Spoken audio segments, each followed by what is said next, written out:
I'm Katie Couric. Another stunning development in the congressional page scandal. An allegation now that the House Speaker's office knew what was going on a lot longer than anyone has acknowledged. From Iraq, a CBS News exclusive, how a Shiite militia is turning Baghdad hospitals into killing factories. A promising new treatment for millions of Americans losing their eyesight to macular degeneration. This is the CBS Evening News with Katie Couric. Hi, everyone. The Speaker of the House, the third highest ranking official in the U.S. government, is fighting for his political life tonight. The fire Dennis Hastert is under intensified today with more questions about his handling of the page scandal involving former Florida Congressman Mark Foley. Intensified because of a new allegation that Hastert's office may have known what Foley was up to for years. Let's start with national political correspondent Gloria Borger. Gloria? Katie, another grenade thrown at the House Republican leadership today, this time from a high-level Republican staffer who resigned. He claims he alerted the House Speaker's office about Mark Foley's problems 2 years before Hastert has said they knew anything about it.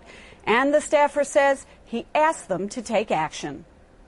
Just a few hours after Kirk Fordham resigned as chief of staff to Tom Reynolds, the House Republican campaign chairman, Fordham told the Associated Press that he had more than one conversation with senior staff at the highest level. That means Hastert's staff. Fordham was once a top aide to Mark Foley and is known to be gay.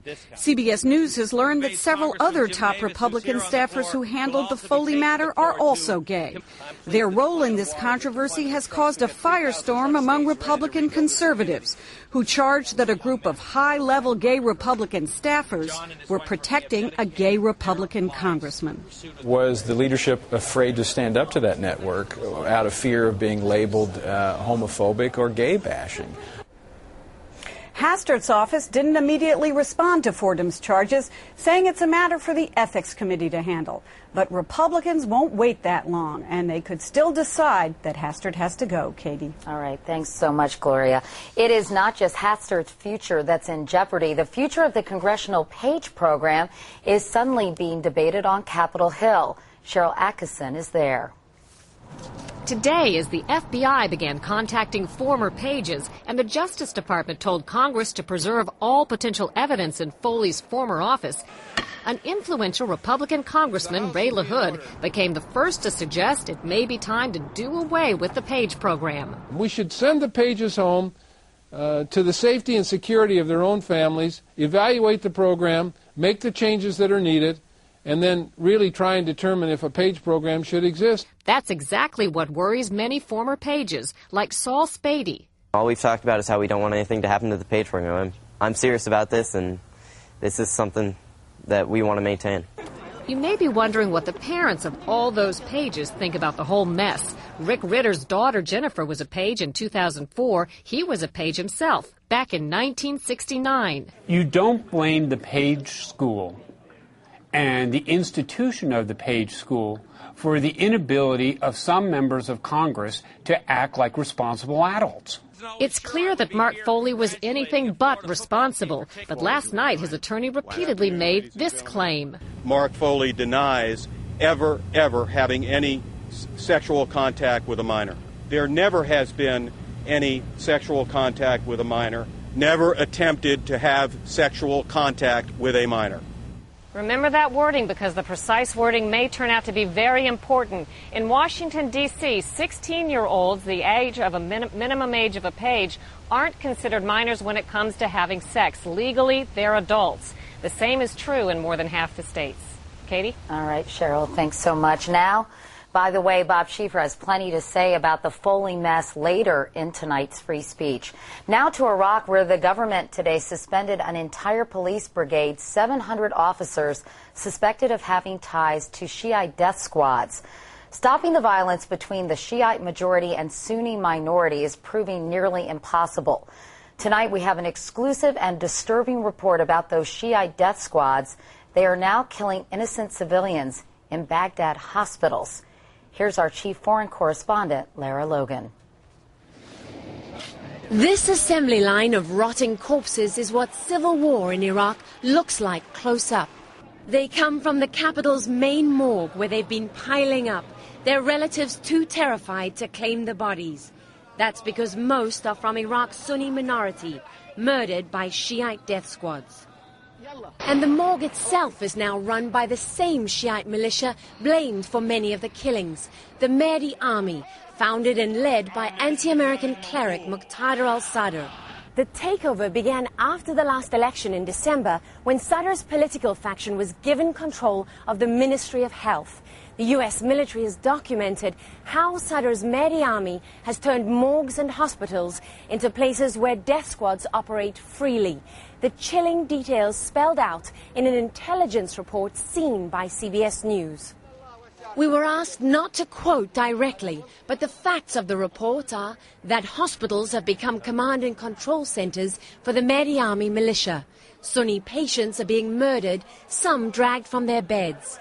The militia is keeping hostages inside some hospitals, where they're tortured and executed. They're using ambulances to transport hostages and illegal weapons, and even to help their fighters escape from U.S. forces. This is all talk. I haven't seen any tape provided by the Americans that proves that. Iraq's health minister is a devoted follower of Muqtada al-Sadr. I'm ready now and in the future to receive investigation teams and journalists to get into any place they want and see whether the Mahdi Army are there or not. They will find only doctors, nurses, pharmacy staff and labs, and they will find nothing else. But this hospital worker says Mahdi Army spies are everywhere and would only talk with both face and voice masked. A man was bringing his murdered brother to the morgue. They asked him if he knew who the killers were, and he said yes. They shot him right there.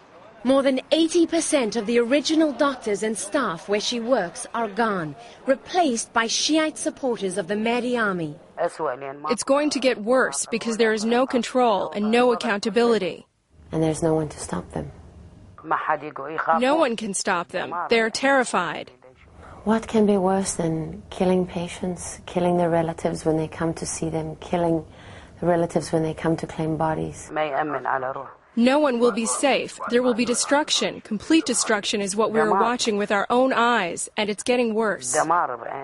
In burial, the victims of Iraq's sectarian slaughter still have no names, only a number on an anonymous grave marker. And with neither the Iraqi government nor the U.S. willing to act, the numbers keep climbing. Lara Logan, CBS News, Baghdad. From violence in Iraq to violence here at home, the Amish in Lancaster County, Pennsylvania, are still trying to deal with the horror that shattered their peaceful world on Monday when a gunman killed 5 young girls and wounded 5 others. It will be all but impossible to erase the memories of what happened in that schoolhouse, and now they've decided there may be only one way to do it. Here's national correspondent Byron Pitts. A 13-year-old Amish boy who survived Monday's rampage told his parents, quote, "I could never ever walk inside that school again." So today, church elders decided they will almost certainly tear it down. The West Nickel Mine School is boarded up now. Plywood can't disguise what happened, and school kids can't forget. Tomorrow and Friday, the Amish will bury those 5 little girls dressed in white in plain pine boxes, and they will comfort the living, including the killer's family. On Monday, even before authorities had removed Charles Roberts' body from the crime scene, a group of Amish men went to his house. An Amish neighbor came that very night, last night around 9 o'clock in the evening, and offered forgiveness to the family. Forgiveness. That's the lasting legacy these families now pray for. We must forgive, because if we don't forgive, Jesus won't forgive us. In much of America, such forgiveness would be unimaginable, but not here, according to Amish scholar Donald Craybill. They see Jesus as being the example of forgiveness. Forgiveness and family. In this community, there is an abundance of both. The typical Amish person will have 75 or 80 first cousins. So today, amidst this steady stream of gray buggies and grief, the strong work the fields, the nurturing cared for the bereaved, and all try to forgive. It's the Amish way. Byron Pitts, CBS News, Nickel Mines, Pennsylvania. In tonight's news briefing, there's now a criminal investigation into that E. coli outbreak that killed at least one person and made about 200 others sick.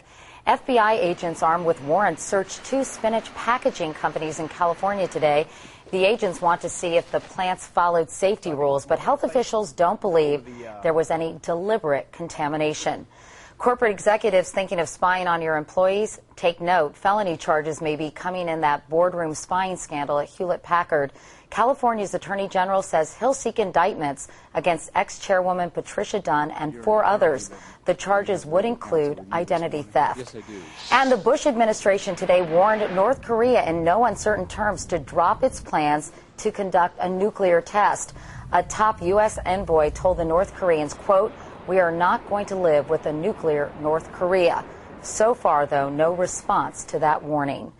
By the way, the nights you're not by a TV, there are other options. If you're in your car, you can listen to us on the radio. And if you're by a computer, you can watch a simulcast of this broadcast as it's happening. We're very high-tech here. Just click on cbsnews.com. Meanwhile, coming up next, for millions of Americans losing their vision, there's new hope in sight.